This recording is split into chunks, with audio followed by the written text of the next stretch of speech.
Today's scripture reading, final one for the month, is Romans chapter 16. I have this chapter broken down into three sections. Verses 1 through 16, I have that titled Greetings and Recognition. Because what Paul does here, he goes through and names 22, 23 odd people that the majority of them he just knows and wants to recognize, or they have bestowed some type of blessing on Paul.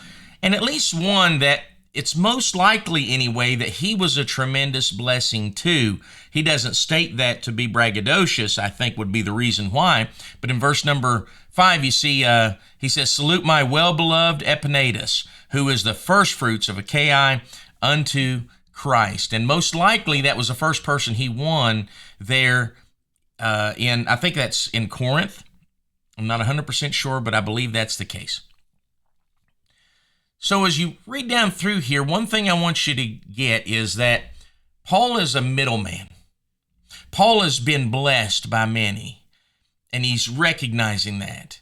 And Paul is, again, he's not trying to brag, but you and I know that Paul has been a blessing unto multitudes. Even 2,000 years later, he's a blessing unto me, and he's a blessing unto you. And all those have been blessed by Paul.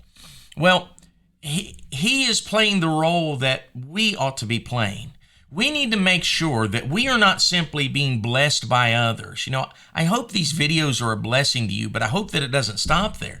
I hope that you learn from this and you're able to take it now and give it to somebody else, because that's what we need to do, especially with this younger generation that's coming up. Man, they have so many challenges ahead of them.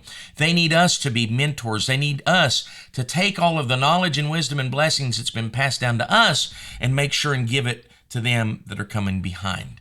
So we see that in the first 16 verses. And in verses 7 through 20 is, I have that titled, Beware of Wolves. Because after all of this, after all that he's giving, now he's telling them, he says, listen, watch. There's going to be people that's coming, and they're going to try to pervert.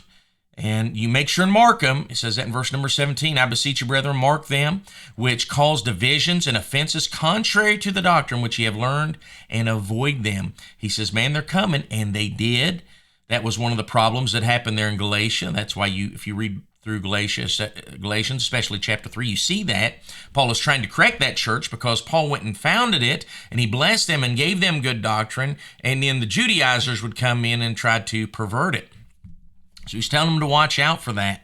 And then verses 21 through the remainder of the book is, I have it titled just Closing Salutations. He mentioned those that's in his company. The one who has actually put the pen to paper, Paul is apparently dictating this letter. And the man who is putting pen to paper is Tertius, I'm not sure, Tortilla, I don't know, it's verse number 22 there. But he's the one that's putting the pen to paper.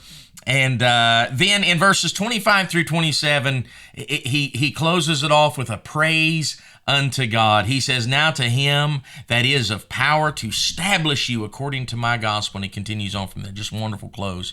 Making sure to give God all the glory and praise for all he hath done. Let's make sure not to fail to do that. God is a good God, and he's blessed us tremendously. And I guess that's it. So I hope this has been a blessing unto you, and Lord willing, we will see you next time.